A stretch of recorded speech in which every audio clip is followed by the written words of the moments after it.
We have with us today Councillor Sydney Ben-Isri, myself, as you all know, the Mayor, Mitch Brownstein. We have from our legal department, Maître Jason Prevost, who is the Assistant City Clerk. And we have from Urban Planning, the Coordinator of Urban Planning, Melanie Rothpan. And we have behind the scenes our City Manager, Jonathan Schechter, and our Communications Director, Daryl Levine, which will help us make this go as smooth as possible.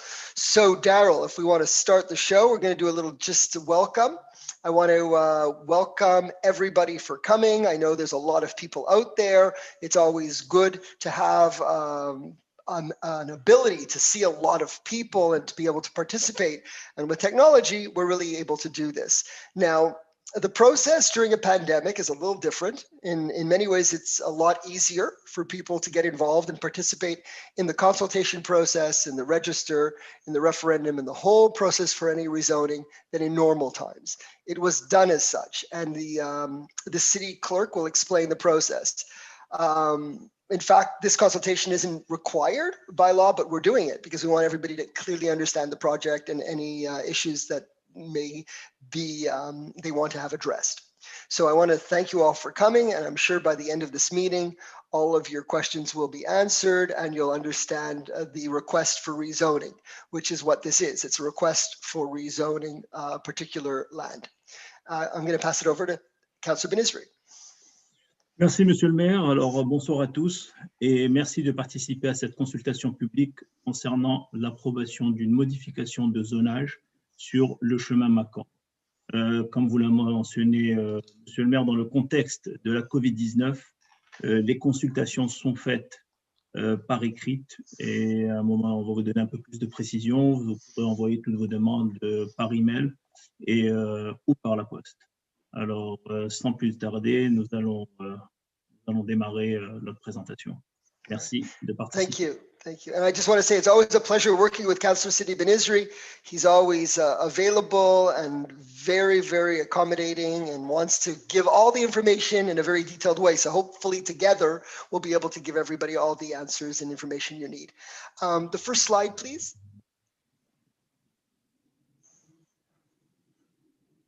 Okay, so this is an approval, there's a public consultation meeting, approval of a zoning amendment to create a new zone, place of worship on Mackle Road. And you'll notice everything in this presentation will be in French and English. So whether we're speaking in French or English, which we'll be doing both, you'll have it all written in both languages. So the agenda of the evening is going to be that we're going to explain the project timeline, the background, the context, and then we'll have questions and comments at the end. But I know, of course, I understand that that's happening throughout this event, and Maître Prevost is doing his best to pull out the questions for us. So please try to give us as many questions in a concise manner that we can answer them all. Okay, so we're going to do this one in French and English because it's probably the most important slide for people to understand. As Councillor Ben-Isri already explained, in a pandemic, the manner in which consultations are done, instead of in a normal way where you'd have to go to City Hall, now you're doing it all by email or by mail. So the email or mail address that you need to know is consultation@cotesaintluc.org or the City Clerk, Côte Saint-Luc City Hall, 5801 Cavendish Boulevard, Côte Saint-Luc, Quebec, H4W3C3.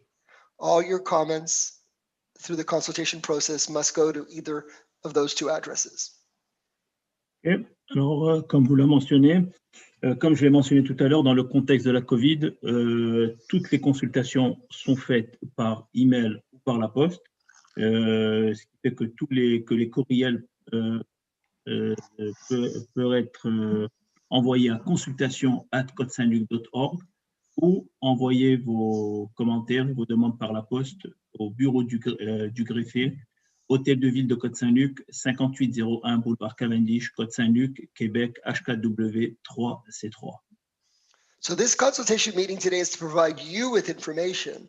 It doesn't provide us with your concerns. You need to send them in writing. So anything you're writing in the chat is not going to be official. Official, it's by email or by mail. The next slide, please. Okay, so this is the project timeline. Adoption of the first draft bylaw took place on March the 8th, and now we are in what's called the written public consultation period, which we just both explained. It's a 15-day period, which ends March 31st. The adoption of the second draft of the bylaw that was read out on March 8th will be on April the 12th. Then there's the request to open a register, which is an 8-day period, and it goes from April 21st to 28th. And Maître Prévost, who is with us tonight, is going to explain all of these steps in detail and what they mean and how it's done and what the zones are. And there'll be a map at the end of the presentation which will give you all this information. And he'll give it in detail. It's going to take a while, but he's going to show the map and explain what number 4, 5, 6, 7, 8 means. So now we go, after number 4 is number 5, which is an adoption of a final version of the bylaw. Then there's the holding of a register if enough signatures are gathered in step 4. And then there's either withdrawal of the bylaw by the city or holding of a referendum if enough signatures are gathered in step 6. And then there's coming into force of the bylaw if the results of the referendum are favorable or withdrawal if they're not. And a referendum is like any election or vote, referendum-wise, it's 50% plus one of those individuals who come out to vote. En français, quelque chose que vous voulez... Oui, je pense que c'est important de mentionner les grandes étapes du projet. Alors, l'adoption du premier projet de règlement est passée lors de notre dernier conseil le 8 mars. La période de consultation publique écrite est normalement pendant 15 jours et elle se termine le 31 mars. Alors, on est en plein dans la période de consultation en ce moment.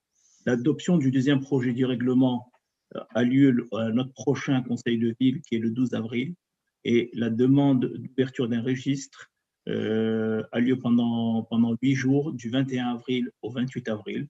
À un moment donné, notre assistant greffier, Maître Prévost, va nous donner un petit peu plus d'informations et toutes les technicalités par rapport à l'ouverture du registre. La dernière adoption de la version finale du règlement aura lieu par la suite. On a aussi la tenue d'un registre, dépendamment si on a suffisamment de signatures qui ont été recueillies à l'étape numéro 4. Et par la suite sera suivi par le retrait du règlement par la ville ou tenue d'un référendum si on a aussi suffisamment de signatures qui a été recueillies à l'étape 6. Et pour l'étape numéro 8, qui est la dernière étape, l'entrée en vigueur du règlement de zonage, dépendamment des résultats qu'on aura reçus durant le référendum. Thank you. Next slide, please. Okay, so for the background, I'll let you start, Councillor Bedisri. Thank you, Mr. Mayor. Alors, juste pour vous situer un petit peu dans le contexte, en 2017, la Fondation séfarade Kollel Avrechim a demandé un changement de zonage sur un terrain vacant situé sur le chemin Mackle, qu'ils ont près du Mike Cavendish, afin de construire un centre communautaire et une institution religieuse. Dans ce temps-là, le processus de rezonage a donné lieu à une demande de référendum par les résidents de la zone et des zones adjacentes. Le conseil municipal, dans ce temps, a choisi de retirer le changement de zonage et plutôt aider la Fondation à trouver un espace adapté à ses besoins. Okay, the next slide. It's fine. Okay. Et c'est ce qu'on a fait en 2019, après différentes rencontres et discussions.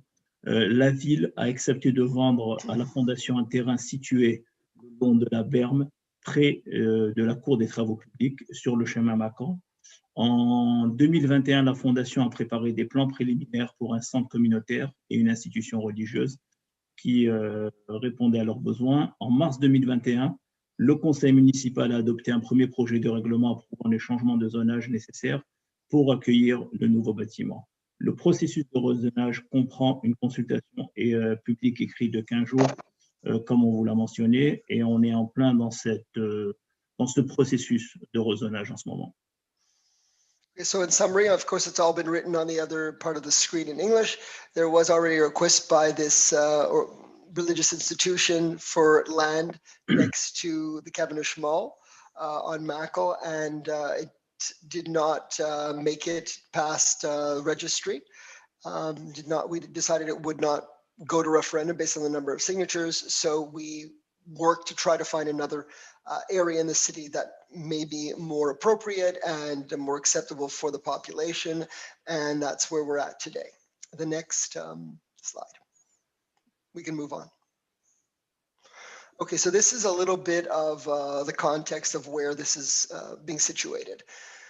It's an aerial view. It's near an industrial and an institutional area. It's across from the Wager Field. It backs onto Public Works yards. So you'll see right here in this picture, Maimonides Hospital. You'll see Public Works, which is, and behind you'll see CP Rail, right? So you'll see the, thank you, Daryl. So Public Works again is right there. CP Rail is in the back. Across the street is Wager Field, and Maimonides Hospital is over there. Okay.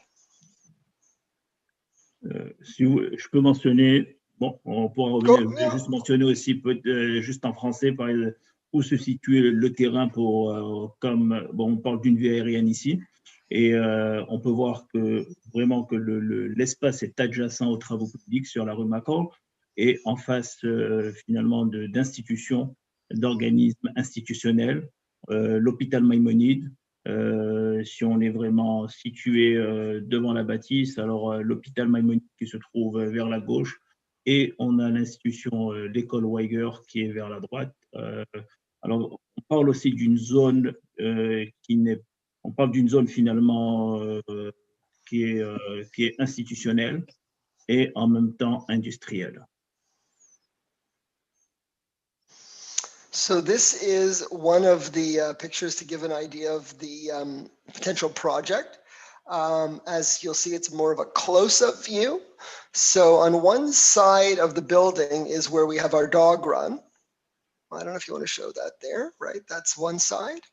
Behind the building is the parking lot of Public Works. In front of the building is the Wager Field. And I know in terms of the distance, I asked for the exact amount of distance. I know it seems close, but to see the exact distance from the sidewalk, in our particular situation here, it's 6.86 feet. So it's considered no setback, but in Côte Saint-Luc, that means in this particular location, 6.86 feet or 2.09 meters from the sidewalk. Est-ce que vous avez quelque chose à ajouter, Sydney? Non? Non, je pense que tout est là. On voit bien les plans qui ont été proposés et aussi la distance. Okay. Now we're going to the back of the building. So once again, as the view from the back of the building, you see the parking lot of Public Works is right behind it. There's the parking lot of Maimonides on the other side and the Wager Field on the other side. And to the right of the building would be where the dog run is. Now, the other picture in the square is a lower view to show you the distance, because you can't really catch it that well from that first picture. But if you go to the square at the bottom, you see that there is space. I didn't get the exact amount, but it is enough space to put a sukkah or some other usage. I didn't get the exact number. I don't know if we have that, Melanie, but if you have that distance, that would also be useful to know. It's 9 feet. It's 9 feet? Okay, 9 feet. Thank you. All right. That's another view of the potential street view. Okay, now we're just going for a little history, because not everybody knows, some do, but we're going to go through a little bit of a history of the religious institutions that exist in our city today. There were others that existed way back when, but the major ones that exist as of today, we're going to go through them in order of date of when they were created. So the first one that exists today, that's a religious institution, is St. Richard's Church. And that is located on Parkhaven and Guelph. And we'll see another view of it. There is St. Richard's Church.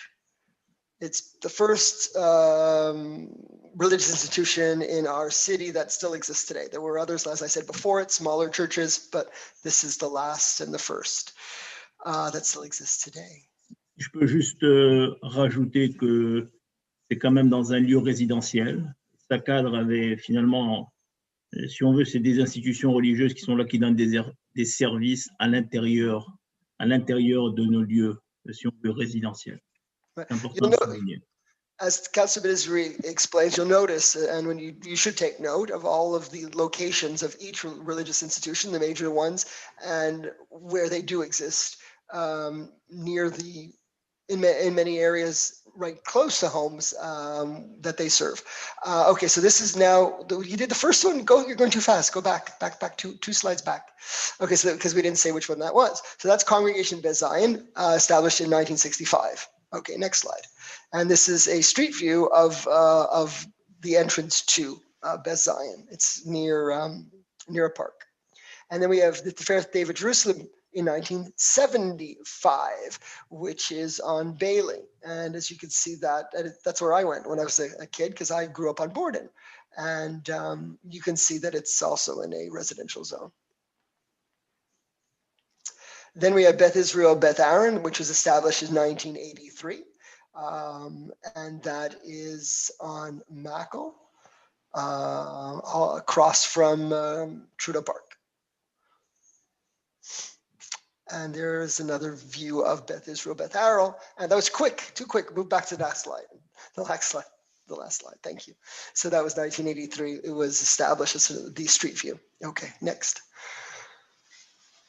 The next one is, okay, I'll let you do a few of these now, Cindy, go ahead. So this is Beth Rambam. It's on Westminster between Mackle and Kildare. Et puis cette institution a été établie en 1998. Et, encore une fois, on peut voir qu'elle est en pleine zone résidentielle. Voilà, on pourrait voilà une autre photo ici, une vue sur le côté. Ça nous montre un petit peu l'intégration, si on veut, de la bâtisse à l'intérieur de cette zone résidentielle. Là, on a Or HaChaim, qui est situé au coin qui est sur Guelph et Einstein. Si ma mémoire est bonne, que la synagogue a été établie dans les années 1980, je pense, dans cet espace. Et dans les années 90, il y a eu un plan d'agrandissement. Et encore une fois, elle dessert la communauté en pleine zone résidentielle. When I was elected in 1993 as a city councillor, Jean Alul, Joseph Ziri, and Emil Malka approached me with an expansion project for this synagogue, Or HaChaim, as the congregation was growing. It was a much smaller building, but successfully we met with the neighbors, we went door to door, we spoke to each neighbor, and we were able to have a beautiful expansion of Or HaChaim in 1993.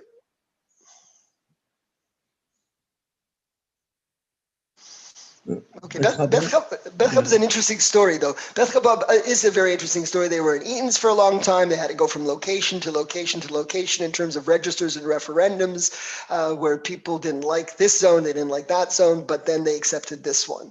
So we found them a nice location near Bialik and the snow dump, and they've been flourishing there since 2009. That's the street view.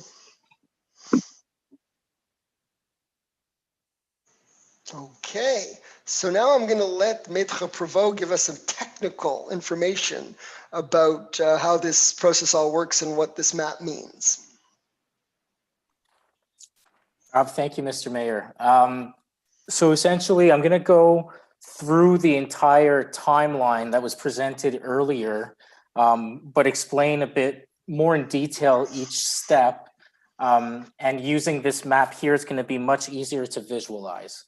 So if we go back in the timeline, At the March 8th council meeting, the first draft bylaw was adopted. And then a public notice was published, and we are currently in the written public consultation period, which is a 15-day period that ends on March 31st. Usually in a non-pandemic time, the public consultation is done in person prior to a public council meeting. But given the pandemic and the provincial decrees that are currently in force right now, we have to have a written public consultation, which is a 15-day process where residents could submit questions and comments in terms of what the project entails, either by mail or by email, like Mayor Brownstein and Councillor Ben-Isri said earlier.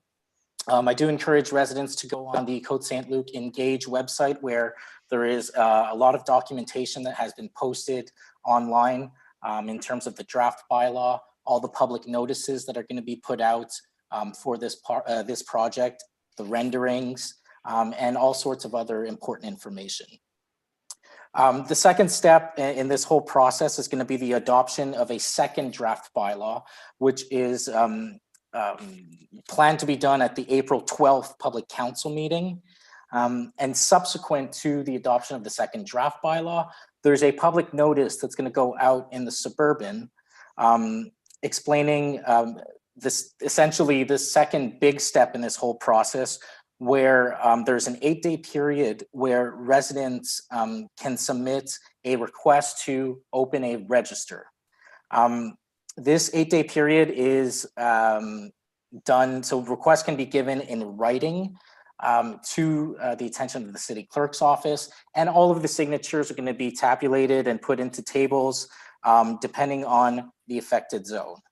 So on that point, I'm just going to expand because this is super important to understand. Residents that can submit requests to open a register are the ones that are contained within the contiguous zones. So this is why the map that we're showing right now in the presentation is super important, because this shows the contiguous zones that are subject to this whole referendum process. I'm going to go through the contiguous zones and the addresses that are affected, or the addresses that are contained within these contiguous zones. So everybody that's watching right now could have a better idea as to who could submit these requests to hold a register. So I'm going to go zone by zone. So the first affected zone is RB12, which is 7935 Mackle to 7901 Mackle. The second zone is IR14, which is 5785 Caldwell, which is Maimonides, and 5795 Caldwell, which is the Wager Adult Center. The next zone would be IR17, which is the address is 6800 Mackle. Then the next zone would be RU45, which would be 5830 Einstein to 5750 Einstein, 5831 Einstein to 5755 Einstein, 5804 Einstein to 5848 Einstein, and 5881 Shalom to 5845 Shalom. The next zone is RB15, which is 5882 Shalom to 5852 Shalom.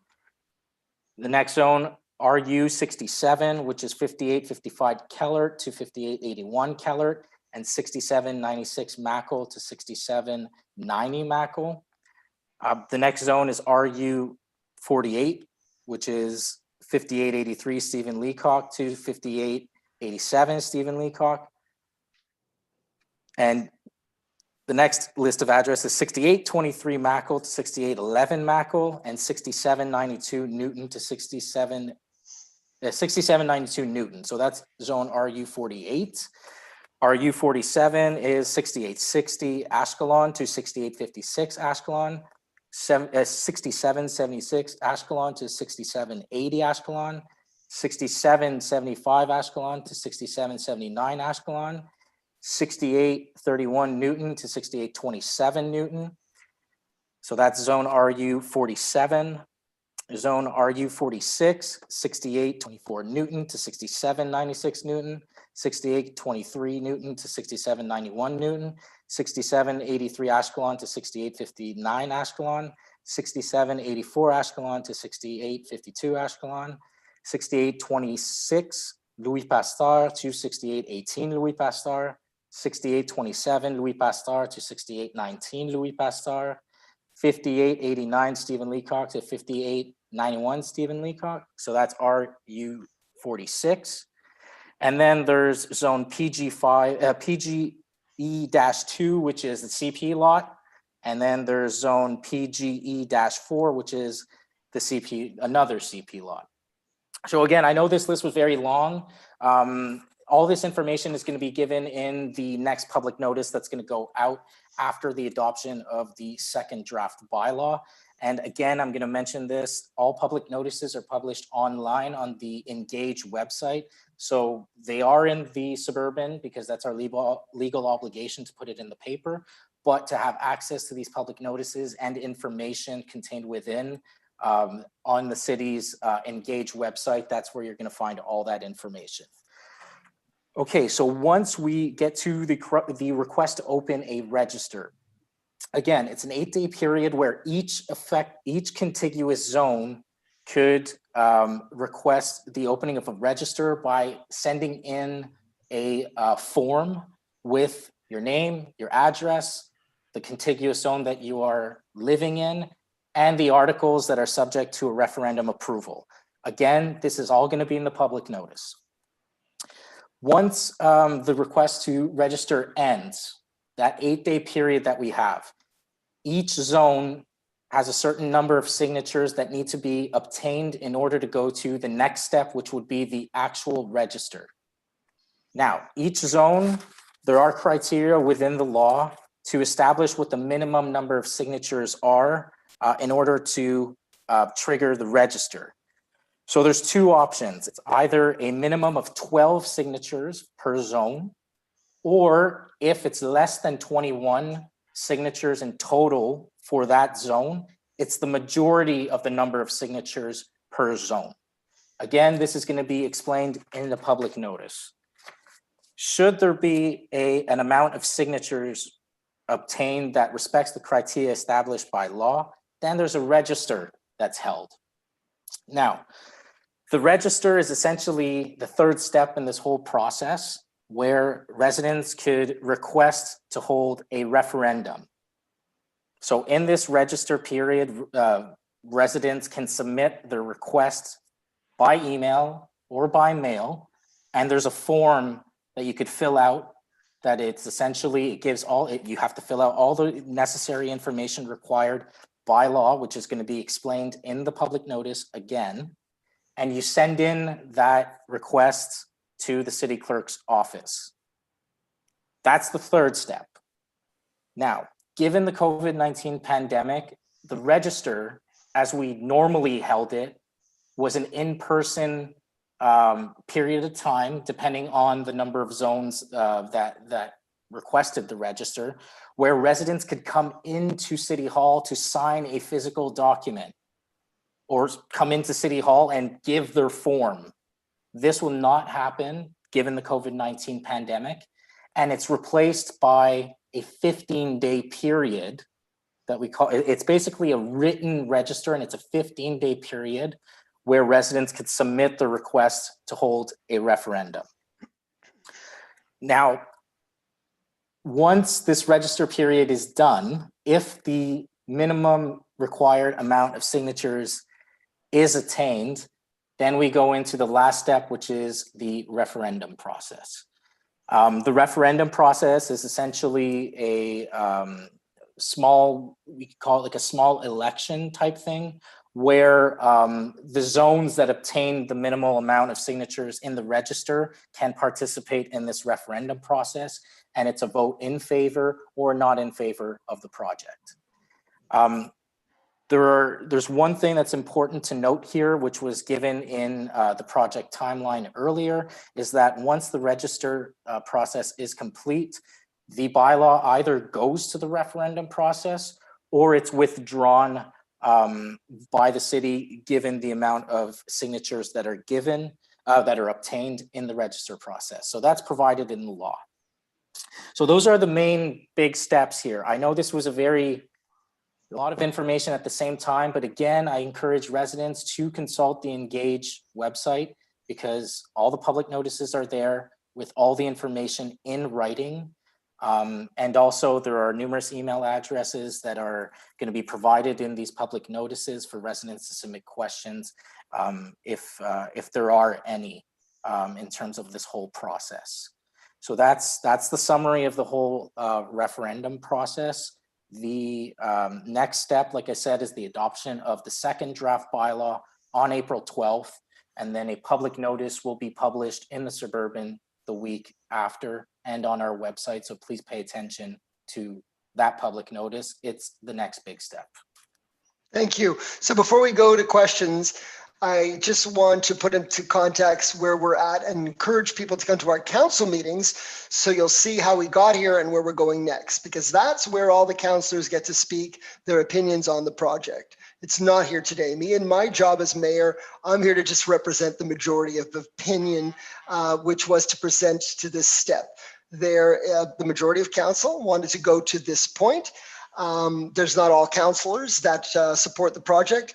My concerns have been addressed in committee and to PAC, and now is the opportunity for you to address your concerns by writing and participate in the process that was just explained by Maître Prévost.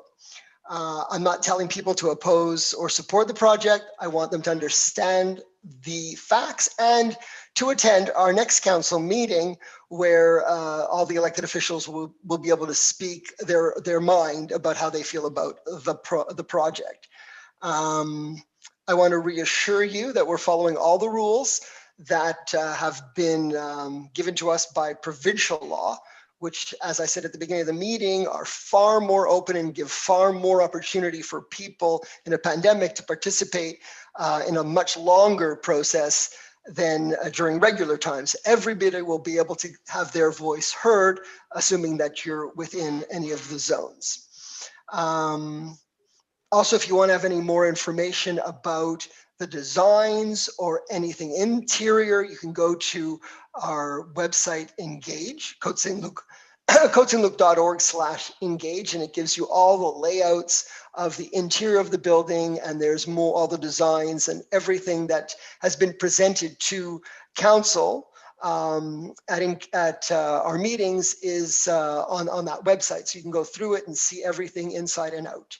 I know you're going to have a lot of questions, so I just wanted to state all of that so that everybody understands clearly where we're at and what we're doing here today. So today we're giving you the consultation information of the project. We're not here today to talk about our views. That will be at council. So I do urge you to come and see the show, but the show's not today. That's our next meeting and our last meeting. So I hope to see you there. Okay, so let's go into questions.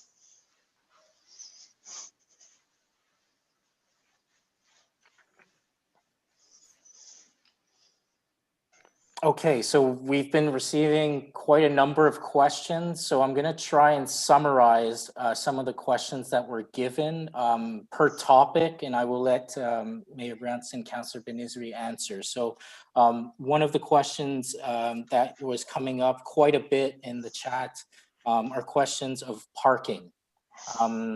How will this project affect parking? Where are people going to park? Was this question raised with the developer? Yeah, parking is a serious question with respect to any major new developments, and particularly religious institutions. We did show a lot of pictures to give you an idea of how these other religious institutions have affected various zones. We do feel that the parking issue in this area is better in some ways because it's further away from homes, but of course it still could be a problem. We acknowledge that, and we'll have to do more studies to check because there's Maimonides Hospital there, and in the summer there's Parkhaven Pool. So there can be issues, but based on the hours that a synagogue is using as opposed to the hours that other institutions are using, we'll have to see. But it's a concern that we have to check. We have to definitely do more studies on that. Et je peux juste peut-être le mentionner en français. Effectivement, le parking est important, comme l'a mentionné Monsieur le maire, et c'est sûr qu'on a un peu l'expérience avec les autres institutions qui sont dans des zones résidentielles, parce qu'ils ont tous le même, si on veut, le même challenge au niveau du parking, et on réussit quand même à régler au mieux cette situation. Mais c'est quelque chose définitivement qu'on va voir.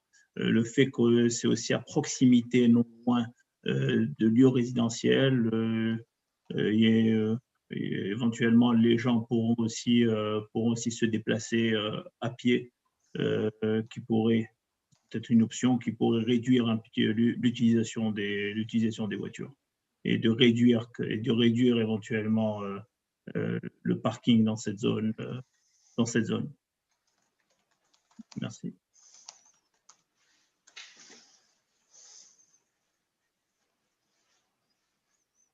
Okay. Okay, so I'm going to go through these questions to see. Okay, there were a lot of questions on congestion and traffic, potential traffic issues in the area, given that there's already quite a bit of vehicles that pass by on the street. So a lot of residents in the chat here were asking about congestion, potential congestion problems. Okay, so that's the same question as the parking, or? No, just actual like the traffic. So it maybe is a bit related, but it's really in terms of the circulation of vehicles and stuff like that. It could be during the construction. I think those were the concerns that I was seeing here in the chat. Okay. So I don't know if I'm making myself clear here, but it sounds like a similar question and concern to parking and congestion that would have to be done with more studies. I wouldn't be able to know. Je pense aussi, comme vous l'avez mentionné, c'est les horaires aussi dans les institutions religieuses sont différentes. Souvent, les utilisations sont tôt le matin et en fin de journée. Et c'est plus calme durant la journée. Alors, ça peut quelque part éventuellement réduire la circulation. Okay. Maitre Prévost, I'm not seeing the questions, but I'd like to hear them in full, so I get the feeling of what's going on the chat, because I don't get to see it. So can you read some of the questions in full from the top, please? Yeah, sure. Okay, so Thank one you. of the questions that we had was just, why does the building code not require parking facilities on the property? There is not that requirement for religious institutions, as we've seen. We try to put them in an area where they can accommodate cars. Next. What will happen with the dog run? A higher fence will need to be built. The dog run has a good fence, I believe, that should be able to manage. I'm not that I'm a specialist in dog runs. I think that's more Councillor Cohn would have to double check that, because I know he's our dog dossier holder, but we'll definitely make sure that the dog run stays just where it is. Okay. How does the city benefit from this project? Will the facility be taxed, since much of it will not be for religious purposes? I'll let Councillor Ben-Isri answer that question. I think here what we are, si on veut le bénéfice, le bénéfice de cette institution, c'est de répondre aux besoins des résidents. C'est un service qui est offert, qui va être là qui est offert à la communauté at large de Côte Saint-Luc. Alors, je pense que quelque part, c'est la façon dont la ville va bénéficier, le fait qu'il y a des résidents qui sont là pour utiliser un service dont ils ont besoin. C'est la raison pour laquelle ce projet a été présenté depuis quelques années à la ville de Côte Saint-Luc. Comme nous le savons, like we know, all the institution non-profit organization are not, not taxable, if I can say. Ils payent pas de et ça c'est régi, and this is a law from the provincial from the Quebec government. So this is how this religious institution and this is directly coming from the Quebec government. So it's not Côte Saint-Luc. This is a law, and we have to follow because this is entering institutional and non-profit organization.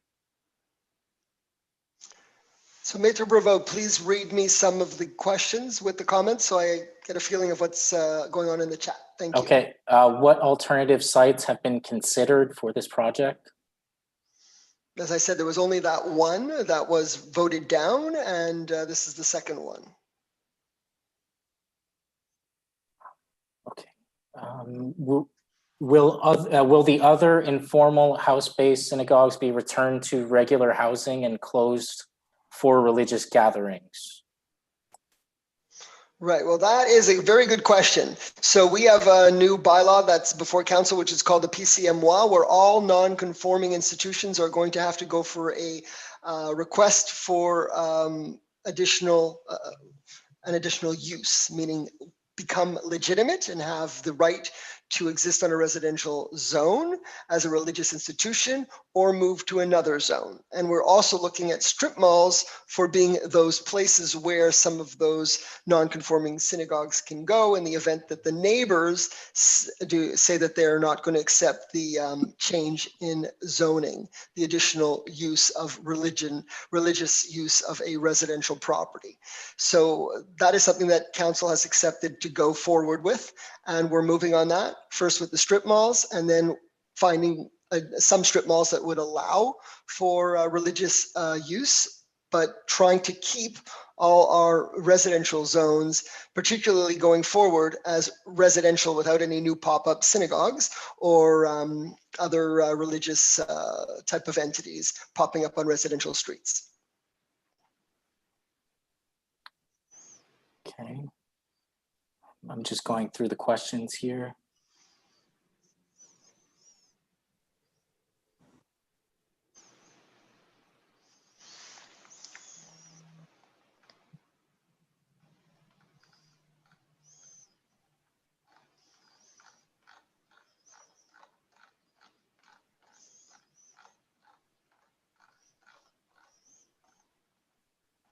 I'm sorry, there's a lot of questions and some were already answered. So that's why I'm skipping a few here. So I'm just gonna.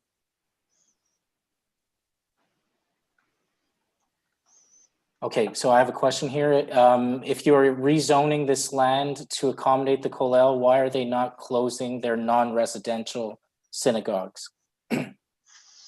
Councillor Ben Isri, you can answer that one. Yes, so there is, I can say that the needs for the community are growing in Côte Saint-Luc, and the rate.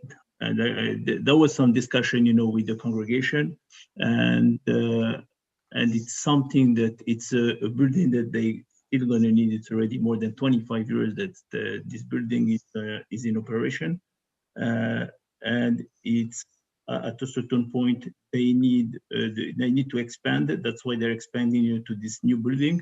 But they're going to keep the former building, in Park Haven to be able to continue also part of their operation, and it's to answer the needs of this growing community. Like I said, we have more and more young families coming to Côte Saint-Luc and being part of the kollel, if I can say, congregant and congregation, and using the service. So this is why they need to keep this building on Park Haven. Okay, next question. How many actual residents of Côte Saint-Luc will be using this synagogue, and how many from outside of Côte Saint-Luc? Councillor Ben Isri would know better than me. Look, I don't have. I cannot. I cannot give you exactly the amount of the members or the family, but I can tell you that it's a very well-known, if I can say, a well-known congregation, and a lot of I can say that a lot of family who are moving in Côte Saint-Luc are using, part of Côte Saint-Luc, moving, new family coming to Côte Saint-Luc are using this facility. And I'm sure that the numbers of family is something that we can add in the presentation on the site. I don't have the exact number, but I can tell you that the fact that the community it's engaging, they're engaging themselves, to build this kind of facility. It's because of the need of their of the congregation and the needs of their member. But we'll come back, with the exact number. And I can say that most of the people who will be using this facility are from Côte Saint-Luc. Okay, next question. Okay, how many signatures are necessary to get a referendum triggered? I could answer that question. The necessary amounts of signatures are done at the register period. So depending on the number of signatures that we get during the register period, there's a calculation that's provided in the law, and it gives you a minimum amount. It's very hard right now to establish what the necessary amount is at this time, because the register process, we haven't gone to the register process yet.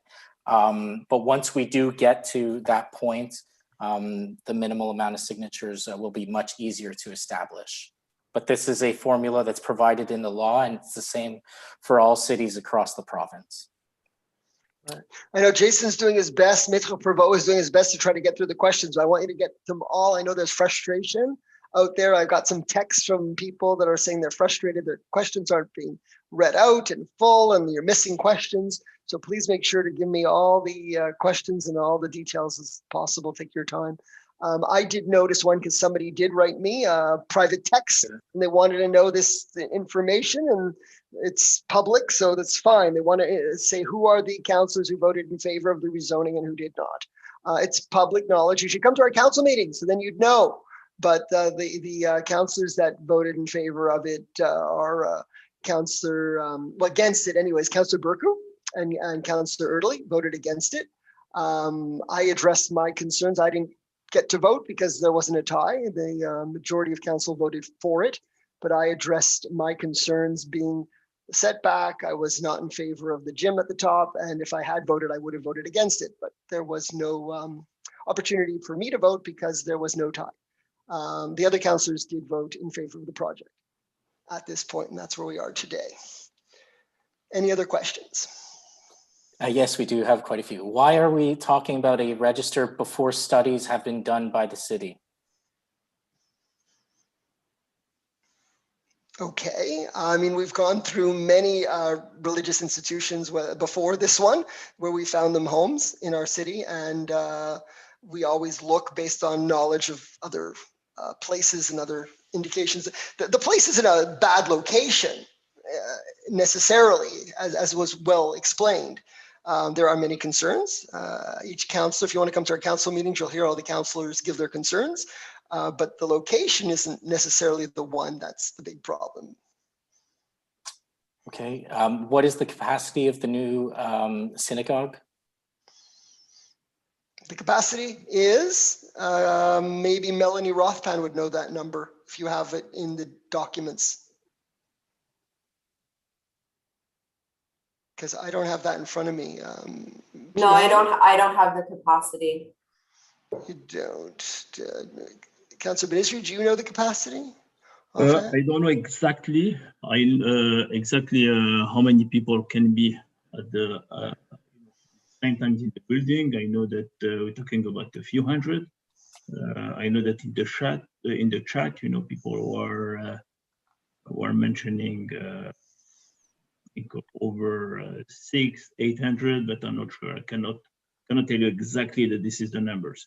And I know that in the plans, you have a different synagogue, and usually, they're not. I don't think they're used at the same times, and it's not full capacity. Depends of the hours. So I don't have exactly the numbers, and I don't think this kind of this few hundred or this, this kind of numbers would be there at the same time.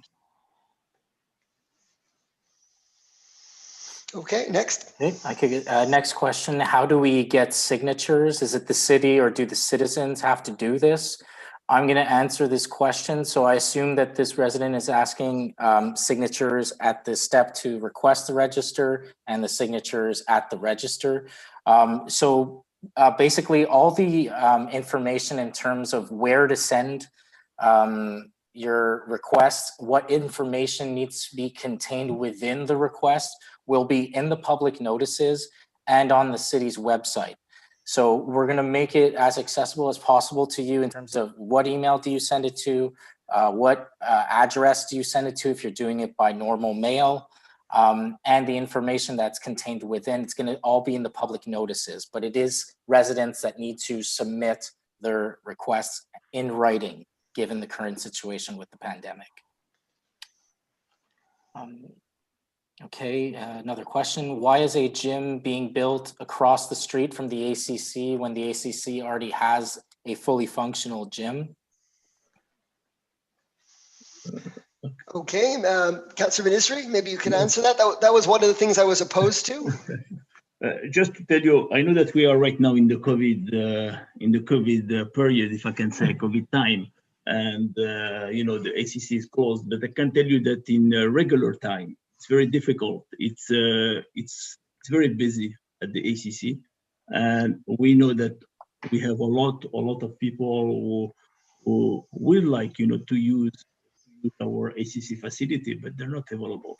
And I can tell you that for the community, the Korean community, most of these people at a certain point when they use the facility to be part of the ACC, I know that they did some requests at a certain point, and the ACC was very busy. So that's why I think they came up, with when they were developing this project, they come, with the proposal of having a gym. And I think it's important because at least we know that part of the community in Côte Saint-Luc, I think sport is important, and to be able, to take some time to be able, to I can say, to do some sport. I think can be very. It's very important for the community, and this is a way also to serve the needs also of our residents. So I don't think this is, this is another space competition or. For the ACC, I think this is it's another service that will be available, for the community. The fact that the ACC on a regular time, if I can say, is very busy. Mm-hmm. Okay, yeah, it does increase the density of the building being at the top, which is a concern. Unfortunately, this land is not that large, but we are where we are. I got a text also, can people at Maimonides vote? Of course they can vote, they're in the zone. Yeah, any other questions? But Maître Prévost, I don't know if there's more that needs to be explained about the zones, but yeah, that was explained that Maimonides is one of the zones. Yeah, Maimonides is one of the zones, again, one of the contiguous zones. So yes, they are going to be subject to this whole process. Okay, I could go to another question. Why are you rezoning an area of Côte Saint-Luc that will not be used for everyone in Côte Saint-Luc and is only being used for a small percentage of people in the city?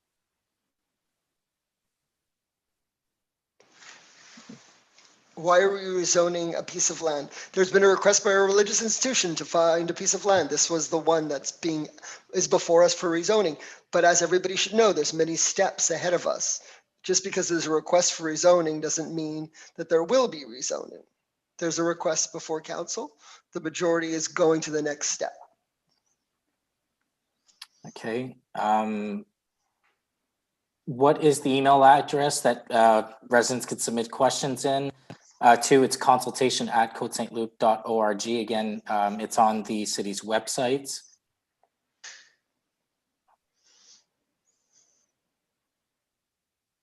I don't know if we touched on this. Why was the land sold to them before the rezoning if this isn't already a done deal? What's a done deal? Nothing's a done deal. The sale of the land. The sale of the land. My apologies. Right, but there's no done deal. It's institutional land. It's not religious. It's not zoned institutional. It's not zoned religious institution. So it's not a done deal. Okay.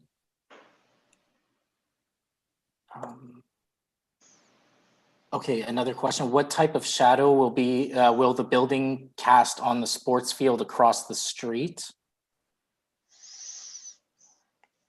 That I don't think is going to be very significant because there's a distance and it's a very large field.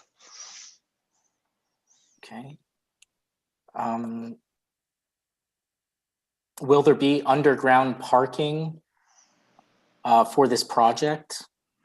Or was that taken into consideration? I don't know. I saw this question come up quite a bit. No. Let me see. Just cut and paste all the questions into the chat so I could also take a look at them and help you. So I can see them. Again, we're getting hundreds of questions at the same time, so we're doing our best here to put them in. Okay.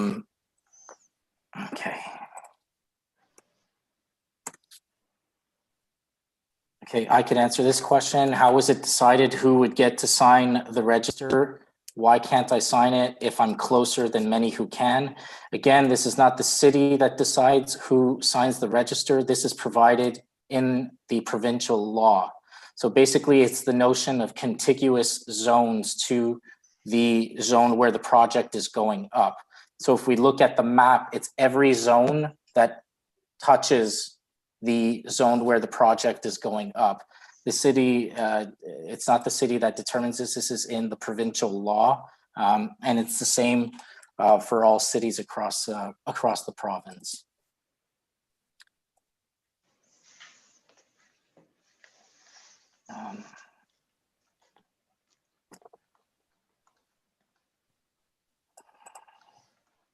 I see somebody said, most synagogues are barely making a go. Why don't they make a deal with one of those synagogues? That's a good question, but you'll have to ask Councillor Ben Isri to answer that one. Look, I think that there's some building or some synagogue are not ready. I think they are not ready to make any deals right now in the community. I know that we have some synagogue, some synagogue were less busy, but I think some approach were done in the past with different synagogue and trying, to see how they can be part of the congregation, of buying maybe a part of it, or so there was discussion or happened a few years ago before even looking to expand or to buy a piece of land, and it was not successful. So they tried as a Right, there's another question here.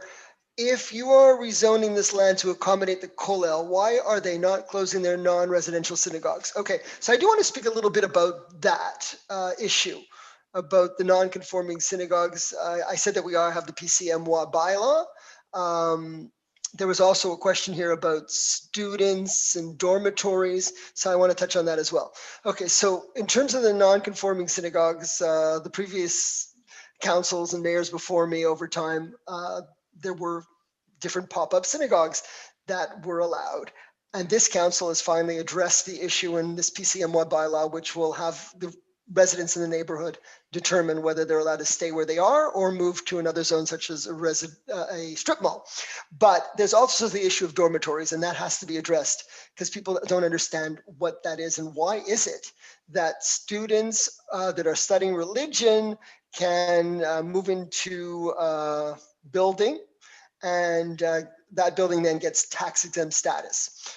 That's provincial, and it was created for the nuns originally. and nuns can live in dormitory style housing and get tax exempt status. And the same applies for individuals of various religions doing similar type of religious study. So that issue is one that does have an effect on our tax base, not a big one, but it does. And it's a good question for David Birnbaum, our M&A, as to how to address that law and if it should be more strict. Of course, it applies to people like a rabbi, which I think is a fair. You have a rabbi who is in one of the major institutions, or the priest, and they can get tax exempt status for their home. Fine, that seems fair, but it's much broader than that. So that would be an issue to address with Mr. Birnbaum to see if he could make representations with the provincial government regarding that law, which right now is quite broad. Let's see what else there is here. Sorry, we have a question here. What was the opinion of the Planning Advisory Committee, and was it taken into account? That is a very good question. So the Planning Advisory Committee had many concerns, and they were presented to council, and council accepted some and overturned others.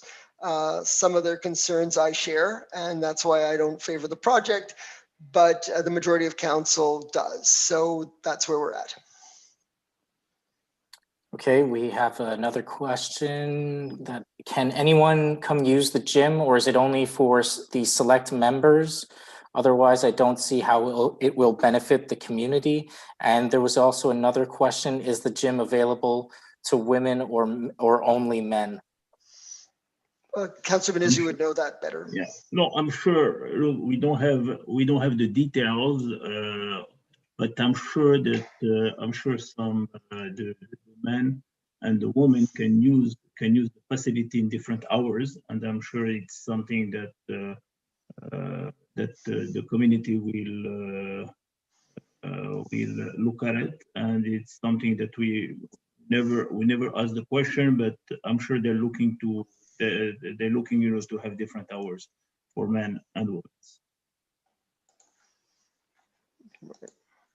Okay.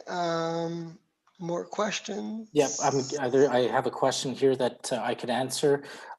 Do we for the the request to hold a register, is it only 8 days for this written request? The answer is yes. This is the delay that's provided in the law. And the request starts as of the date that the public notice is published. And as of right now, the date is scheduled for April 21st. So it would be an 8-day period as of that time. However, that 8-day, like I said, that 8-day period really starts on the day of the publication. And the 8 days is not a random number. This is within the law. So that answers that question. Okay, another one. Are you going to contact all the concerned residents as you did last time? Most certainly. Maître Prévost, could you answer that? Last time we contacted all the concerned residents. The question's not clear what last time is, but I'm assuming it's the last time that this congregation presented their proposal to council. I assume that it was that project that they're talking about. I would have to look in our files, but I believe there was a letter that was sent to the concerned zone. So it's definitely something that we're looking into. And within that letter, there would be in writing all of the information that I gave today. But we should do it. We should do exactly what we did last time then. Yeah, I'm going to look into it because I believe it was a nice letter that was drafted. So definitely going to look at that. So the commitment is yes, we will. Yes, yes, we will. Okay, thank you.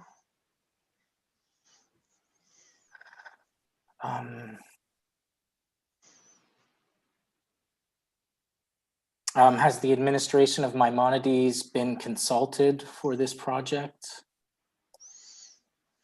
Have they been consulted? Yeah. I don't think they've been have an official consultation, but they certainly all have the right to vote. And there's a good number of residents at Maimonides, and they all have the right to vote.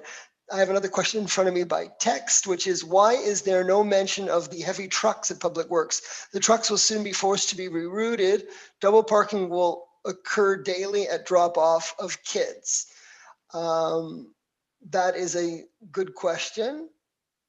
And our Public Works operations have already considered the concerns about how they would change the way they're using the yards and not allow people in and out except put in an electric arm.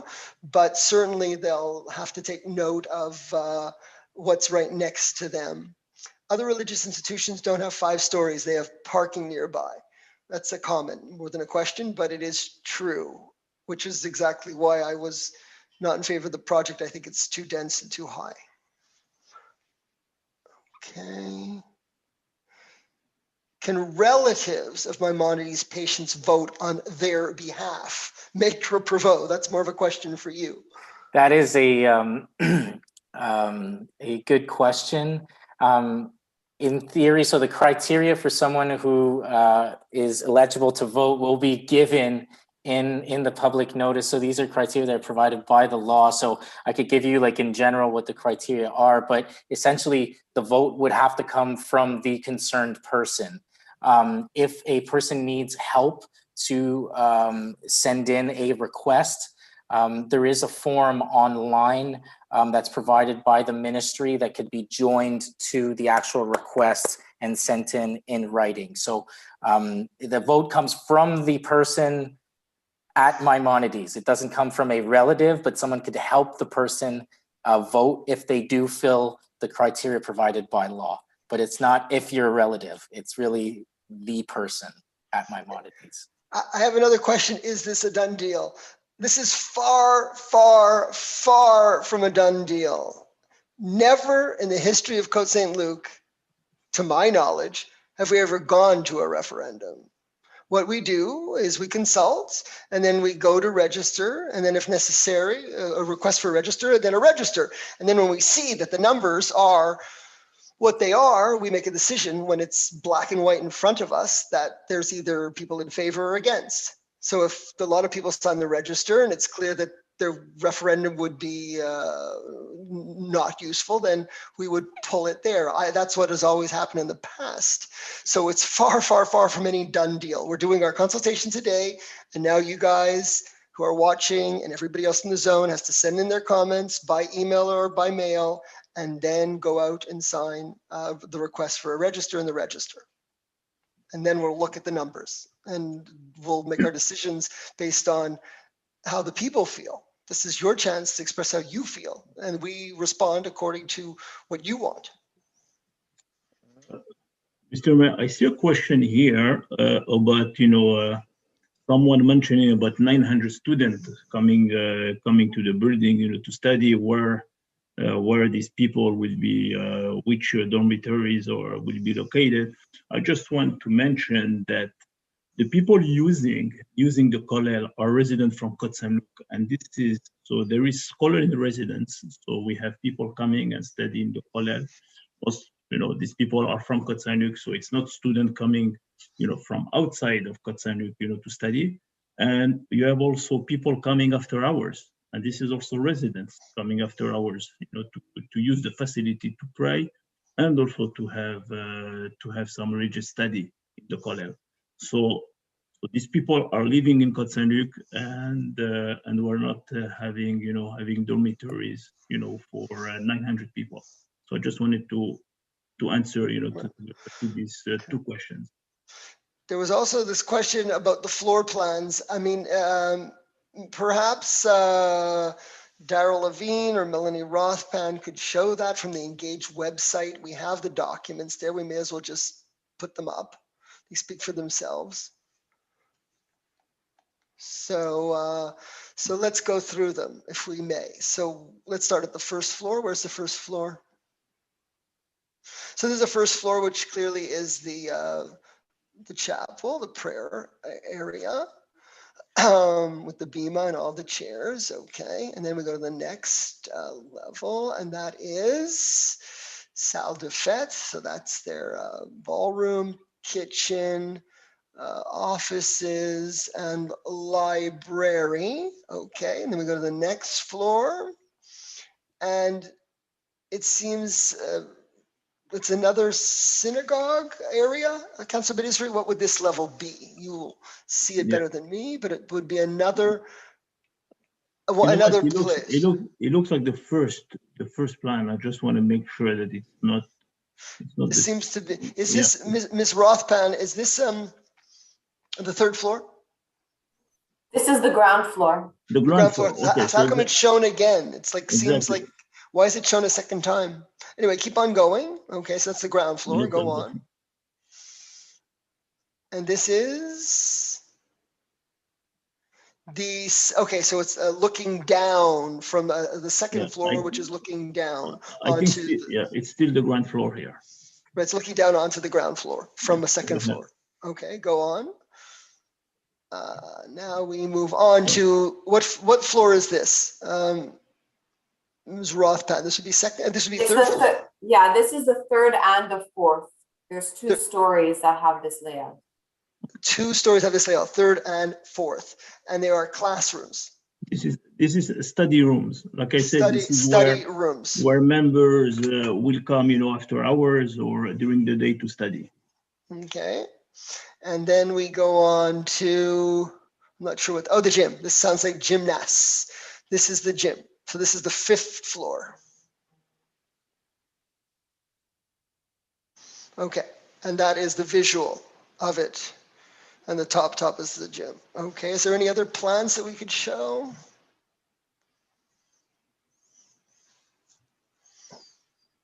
I have a question. You'll get kids running in the streets at drop-off.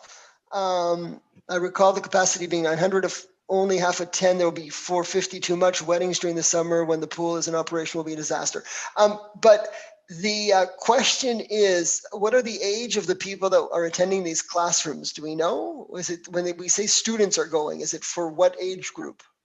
Look, so usually, people who are in the college residence, usually we're talking about adults, people maybe they're 20 and up, can say. I imagine during the summer or during, you can have some younger people there, but most of the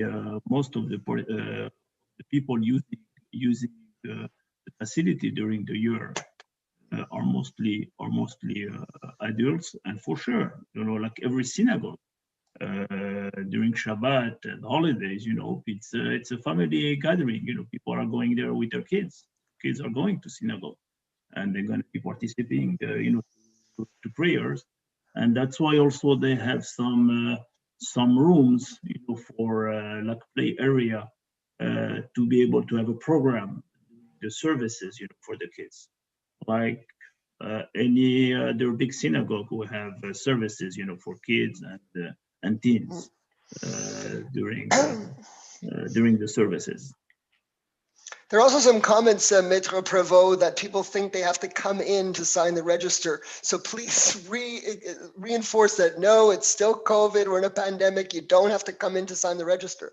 Again, so I'm going to piggyback on that. Yes, so that is correct. So given the pandemic, everything is done by correspondence.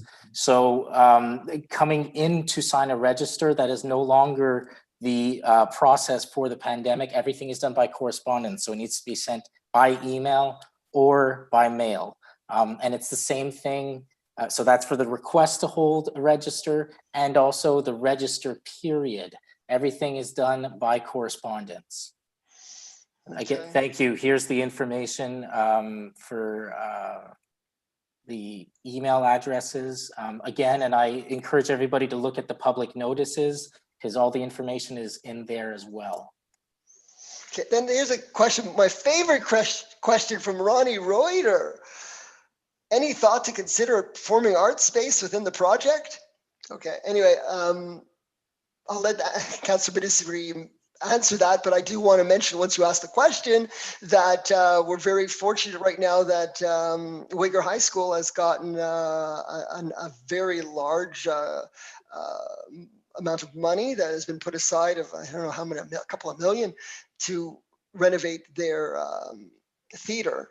And now I think it's already done, and we're going to have a partnership with them in order to have usage, God willing, when the pandemic is over, to have usage of that space for more theater in Côte Saint-Luc at Wager High School, which is new everything from technical to seats. So that's exciting news for the city of Côte Saint-Luc at Wager. But in terms of this location, Councillor Ben-Isri, you can answer that question.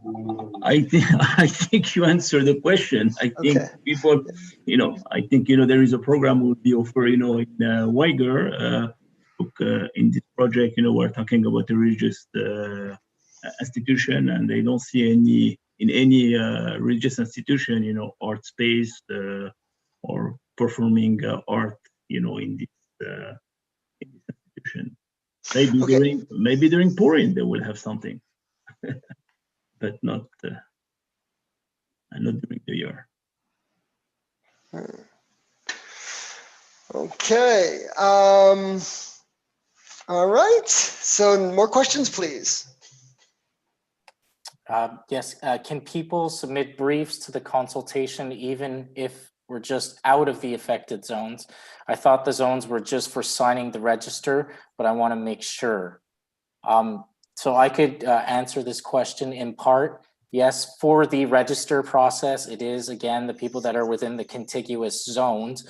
But during this 15-day consultation period, the email is open to anybody that wants to submit comments. We're going to keep them, every email that comes through, we keep them on file. So you could submit any questions or comments to that email. Okay, let's see. Are there more questions that we're missing?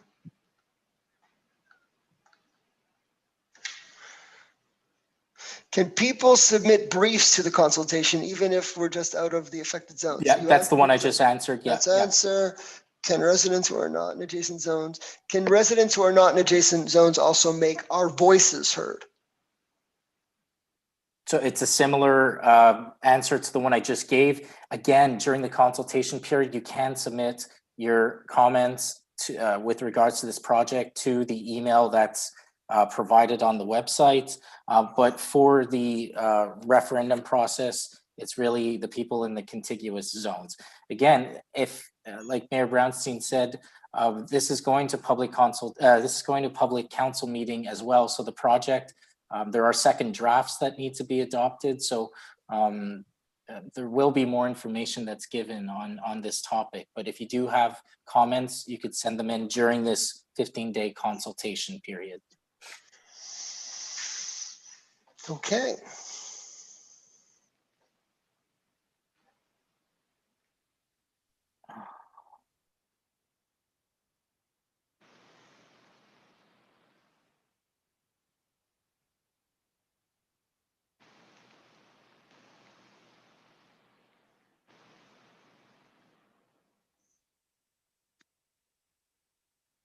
I see a question here about academy. That means school buses. Therefore, it's not an academy. This is the kollel for the use of their members and their residents. So it's not a school, and there is no back and forth transportation with buses transportation.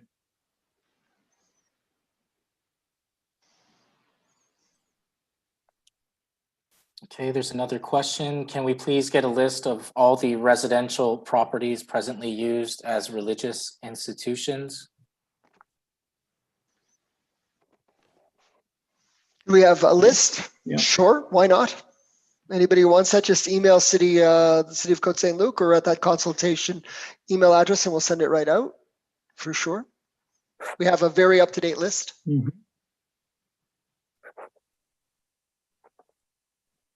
Next questions, are we missing some? Let's see what else.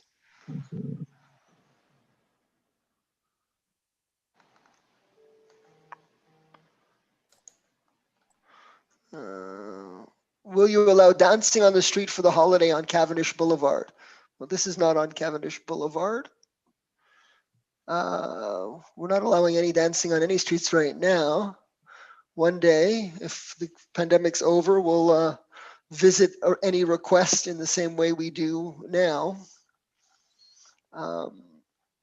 What else is there? People can submit briefs.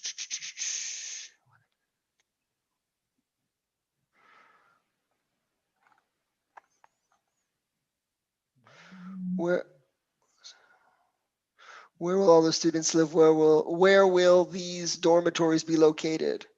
Okay, I think that question was already answered by Councillor Ben-Isri, that many of the students are from the neighborhood, and I answered the question on dormitories, that the law and how it relates to the nuns, and that there's always that possibility of them existing until the provincial law is changed. There's a question, how long will it take to build this building and facilities? This is a good question. Maybe Ms. Rothman would have a better knowledge of it, being in urban planning, how long it takes to build a building of this nature. I think that depends on the developer and their timeline. It's hard for me to say exactly. Right, but we're not anywhere near that stage, that we didn't go through any rezoning of the land yet. Okay, what else can I find? Okay, does anybody have any other questions that have not been answered? And if they do, please post them again in the chat so that we don't miss them, if we might have.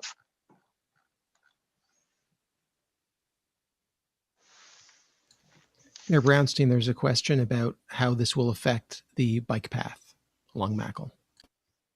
The bike path along Mackle.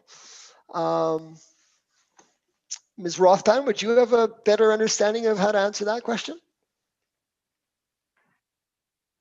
Would there be an effect to the bike path? I haven't been presented that question. I believe the Right. bike path is not a dedicated bike path currently. It's a suggested bike path along the road. Okay. I don't think there would be an impact apart from the fact of the question that having to do with parked cars and traffic.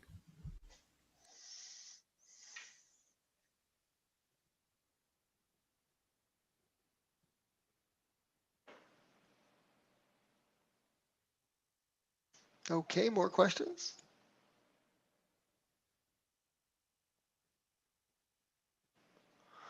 Oh, as on Cavendish Boulevard, would we allow dancing as on Cavendish Boulevard?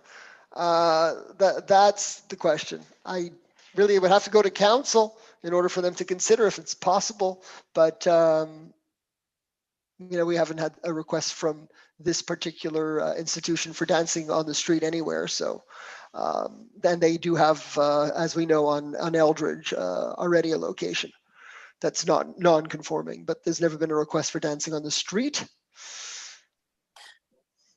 There was a question, will there be enough room in the back of the building to accommodate a large enough sukkah to accommodate all the congregants? So usually, just if I can answer that, usually people who are using the sukkah, it's people who don't have sukkah in their property. Most, and usually this is why a synagogue, there are having a sukkah. It's to give the service of people who don't have the possibility of having a sukkah. So usually it's a small percentage of the congregant who are using the sukkah after the service. So because most of the people, having a sukkah in their house usually don't stay and don't use the sukkah of the synagogue. So this is for a small percentage of the congregant. Right. There is a question about how can people with dementia who are on voters list get counted as in favor if families can't vote for them? Okay, so I'm just going to address that. I mentioned it earlier. People that can give their signatures or their request have to be a full capacity. It's one of the requirements in the law, and it's going to be in the public notice. But again, this is provided by the law, so you have to have full capacity to be able to give your requests or provide any signatures here. So when someone assists a person, it's not a person that's, it's someone with like a physical, who needs help physically to sign the form. So you do have to have full capacity to provide your requests. Right, but everything's being done by email now, and I'm sure a lot of these people that you're referring to, whether they have dementia or other physical handicaps, or their family members will be able to assist them in sending that email, obviously, because they're their principal family caregiver, and as such, they'll be able to assist them to do this as it's supposed to be done now, which is by email. Mm-hmm. Okay. Okay.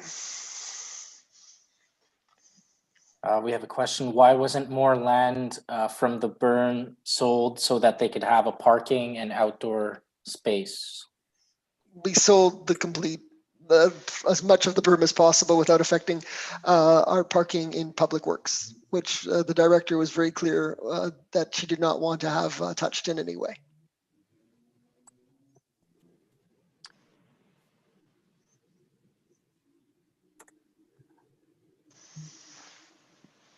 Okay, a question, will parking be prohibited along the building as along other synagogues? There's no space along the building, only on the street. I believe the question was on the street, but And usually it's prohibited during, I think, Saturday, Friday night, and Saturday. If I'm not mistaken, during the week people can park from the synagogue. On the street. Yeah, Mhm. I think it's more, it's more Friday afternoon to Saturday night. Well, that hasn't come before council, but that would be a very limited area in front of the building itself. But we'll have to review that.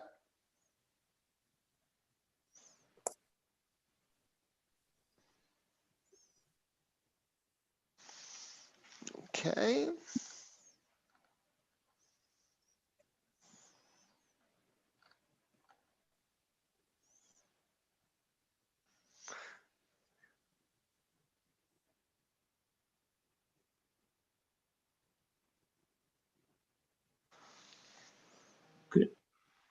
Okay, there's a question about women. Will women be using the facility for study or just for prayer? Usually women, use the, go to synagogue, to pray also. And is there a daycare? Is there a daycare? Was there any daycare mentioned? Are we having a daycare there? That's another question. I think the information that we got, it was a service, program, for kids during the services. Okay. I think the questions are slowing down, but I want to wrap up by saying, we wanted to have this consultation process, which is not required by law, but we wanted to have it so everybody would have an opportunity to better understand the process. What is required by law, and which is makes it easier for people to express themselves, is the 15-day period and the email ability to address everyone's concerns during the consultation, and then the ability to make the request for registry also through email, which has been explained. And the next event will be at the next council meeting, which the bylaw comes before council, and each council will be able to speak to that bylaw before they vote on it. And that will be coming up very, very soon. So I encourage everybody that's here today to attend our council meeting, which is, the next date is Monday, April 12th. Monday, April 12th. So Monday, April 12th is when the bylaw that is before council will have its second reading and be voted upon. And the first reading passed by majority vote, as I said, with Councillor Torgman and others speaking in favor of it and voting for it. And there were 5 councillors in for it and 2 against. That may change, or it could stay the same. We'll only know on April the 12th. But your comments will certainly be taken into serious account, and they should be emailed as you express them tonight in detail to the email that is given, so that all the counselors and myself can read them and digest them before we go to that most important second reading and vote on April the 12th. So thank you so much for coming. And if Councillor Ben-Isri has anything else to say, I'll let him have the final words. Merci, Monsieur le maire. J'aimerais aussi remercier vraiment tous les résidents, les participants à cette consultation et de nous avoir permis aussi de répondre aux questions. On a fait et si vous avez toutefois, si vous avez encore d'autres questions, n'hésitez pas à nous les envoyer par email et ça nous fera un plaisir de vous répondre. Et comme l'a dit Monsieur le maire, on vous invite tous à participer le 12 avril à notre prochain conseil de ville. Et j'aimerais remercier aussi tous les participants ce soir à cette consultation, notre greffier, Jason Prévost, notre coordonnatrice du département planning, Mélanie Rothman, j'aimerais aussi Darrell Levin, aux communications, le remercier et remercier aussi Maître Schechter. D'avoir vraiment préparé un petit peu tout, d'avoir donné tout le support à cette soirée de présente de consultation. Et j'aimerais aussi par la même occasion vous souhaiter de joyeuses fêtes. La fête approche et vraiment joyeuses fêtes à tout le monde. Et encore une fois, on vous demande de faire attention, gardez vos distanciations, portez votre masque, c'est important. Pour ceux qui peuvent aller se faire vacciner, faites-le le plus tôt. Alors voilà, bonne soirée et merci encore. Well said, Councillor Ben-Isri. Yeah, thank you all for coming. It's not easy whenever there's a rezoning of any type, and I want to thank everybody for being here today and asking your questions and providing your feedback. And of course, thanks staff, Maître Prévost, Ms. Rothpan, our Director of Communications, Darrell Levine, our City Manager, Jonathan Schechter, and most importantly, Councillor Sidney Ben-Isri, who's always a great friend to the community. And you should all know that whatever side that we stand on with respect to this project, we're one family and we're united together as one people of Côte Saint-Luc residents that all are here for what we believe is in the best interest of our community, and we do what we feel is in the best interest. And the final decision in a rezoning, fortunately, is not with the elected officials, it's with the people. So we listen to you very carefully, and we thank you for participating today, and we'll see you on April 12th. And thank you all for coming. Have a great evening. Thank you.